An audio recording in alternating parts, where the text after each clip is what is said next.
कल्याणगुणैकधाम्ने नवद्युनाथप्रतिमप्रभाय नारायणायाखिलकारणाय श्रीप्राणनाथाय नमस्करोमि। श्रीमत्समध्वविजय तृतीय सर्ग तृतीय श्लोक। क्वनु यीयाससीतातन साम्प्रतं स्वजनसन्त्यजनं तव साम्प्रतम् इति विभुः पथिकैरुदितो व्रजन् स्मितमनाकुलमुत्तरमातनोत्।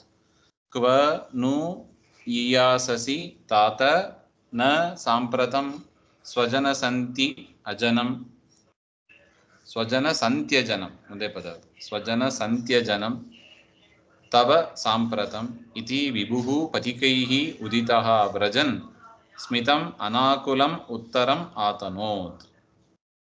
ತಾತ ಮಗುವೆ ಅಂದರೆ ದಾರಿಯಲ್ಲಿ ಹೋಗುವವರು ಹಿಂದೆ ನೋಡಿದಂತೆ ಮದುವೆ ಮನೆಯಿಂದ ಹೊರಟು ವಾಸುದೇವ ಹೊರಟು ಹೋಗುವ ಕಾಡಿನ ದಾರಿ ಅಲ್ಲಿ ಹೋಗ್ತಾ ಇದ್ದಾರೆ. ಅಲ್ಲಿ ದಾರಿಯಲ್ಲಿ ಅನೇಕ ಜನರು ಆ ಮಗುವನ್ನು ನೋಡಿ ಏಕಾಕಿಯಾಗಿ ಹೋಗೋದನ್ನು ನೋಡಿ ಪ್ರಶ್ನೆ ಮಾಡ್ತಾ ಇದ್ದಾರೆ. ತಾತ ಮಗುವೆ ಕೊನು ಈ ಆಸಸಿ, ಎಲ್ಲಿ ಹೋಗಬೇಕು ಅಂತ ಇಚ್ಛೆ ಪಡ್ತಾ ಇದ್ದೀಯಾ? ಸಾಂಪ್ರತಂ ಇದಾನೀಂ, ಈಗ ನೀನು ಎಲ್ಲಿ ಹೋಗಬೇಕು ಅಂತ ಇಚ್ಛೆ ಪಡ್ತೀಯಾ? ಆಕೆ ಅಂತ. ತವ ಸ್ವಜನಸ್ಯ ಸಂತ್ಯಜನಂ ಸಾಂಪ್ರತಂ ಯುಕ್ತಂ ನ ಸಾಂಪ್ರತಂ ಅಂದ್ರೆ ನ ಸಾಂಪ್ರತಂ ಸ್ವಜನ ಸಂತ್ಯಜನಂ ಅಂತ ಇದೆ.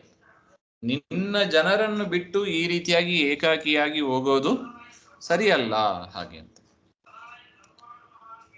ಎಲ್ಲಿ ಆ ತರ ಏಕಾಗಿಯಾಗಿ ಎಲ್ಲಿ ಹೋಗ್ಬೇಕು ಅಂತ ಇಚ್ಛೆ ಪಡ್ತೀಯಾ? ಕೊನೆಯಾಸಸಿ ತಾತ ನ ಸಾಂಪ್ರತಂ ಸ್ವಜನ ಸಂತ್ಯಜನಂ ತವ ಸಾಂಪ್ರತಂ, ಈಗ ನೀನು ಈ ರೀತಿಯಾಗಿ ಹೋಗೋದು ಯುಕ್ತ ಅಲ್ಲ.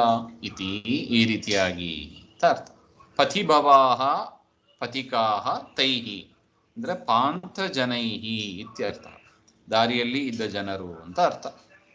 ಪಥಿಕೈಹಿ ಅವರಿಂದ ಈ ರೀತಿಯಾಗಿ ಪ್ರಶ್ನೆ ಮಾಡಲ್ಪಟ್ಟಾಗ, ಉದಿತಃ ಪ್ರಶ್ನೆ ಮಾಡಿದಾಗ, ವ್ರಜನ್ ಅಂದ್ರೆ ಹೋಗುತ್ತಾ, ಗಚ್ಚನ್ ಅಂತ ಅರ್ಥ. ಹೋಗುತ್ತಾ ಅಂದ್ರೆ ವಾಸುದೇವ ಹೋಗುತ್ತಾ, ಅವರೆಂಥವರು? ವಿಭುಹು ಸಮರ್ಥನಾದ ಸಹ ಬಾಲಃ ಆ ವಾಸುದೇವ ಅನಾಕುಲಂ ಉತ್ತರ ಮಾತನೋತ್, ಸ್ಮಿತಂ ಅನಾಕುಲಂ ಉತ್ತರ ಮಾತನೋತ್ ಅಂತ ಇದೆ.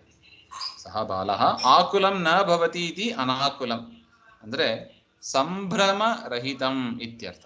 ಅಂದ್ರೆ ಭಯ ಇಲ್ಲದವರಾಗಿ, ಹೆದರಿಕೆ ಇಲ್ಲದವರೇ. ಕಾಡಿನಲ್ಲಿ ಏಕಾಕಿಯಾಗಿ ಹೋಗ್ತೀವಲ್ಲ ಅಂತ, ತಮ್ಮ ಮನೇಲಿರೋದಕ್ಕೆ ಹೆದರ್ತೀವಿ ನಾವು. ಅವರು ನೋಡಿ ಸ್ಮಿತಂ ಅಂದ್ರೆ ಮಂದಹಾಸಂ, ಉತ್ತರಂ ಪಥಿಕವಚನಾನಾಂ ಪ್ರತ್ಯುತ್ತರಂ ಆತನೋ ಅಂದ್ರೆ ಜಸ್ಟ್ ಸ್ಮೈಲ್, ಮಂದಹಾಸವನ್ನ ಬೀರಿ ಆಚಾರ್ಯರು ಮುಂದೆ ಹೋದ್ರು ಹಾಗೆ ಅಂತ. ಎಲ್ಲಿ ಹೋಗ್ತಾ ಇದೆಯಾ, ಎಲ್ಲಿ ಹೋಗ್ಬೇಕು ಅಂತ ಇಚ್ಛೆ ಪಡ್ತಾ ಇದೆಯಾ, ಈ ರೀತಿಯಾಗಿ ಏಕಾಗಿಯಾಗಿ ನೀವು ಹೋಗೋದು ಉಚಿತ ಅಲ್ಲ ಅಂತ ಜನ ಹೇಳಿದರೆ, ಒಂದು ಮಂದಹಾಸವನ್ನ ಬೀರಿ ಭಯ ಇಲ್ಲದೆ ಆ ವಾಸುದೇವ ಮುಂದಕ್ಕೆ ಹೋಗ್ತಾ ಇದ್ದ ಅಂತ ಒಟ್ಟು ಅರ್ಥ ನೋಡಿ. ವಿಭು ಸಮರ್ಥ ವಾಸುದೇವ ಅಂತ ಬರೀತಾರೆ. ಮುಂದಿನಿಂದ ಮತ್ತೆ ನೋಡೋಣ. ಶ್ರೀಮಧ್ವಾಂತರ್ಗತ ಶ್ರೀಕೃಷ್ಣ ಆತ್ಮಮಸ್ತು. ಶ್ರೀ ಹರೇ ನಮಃ.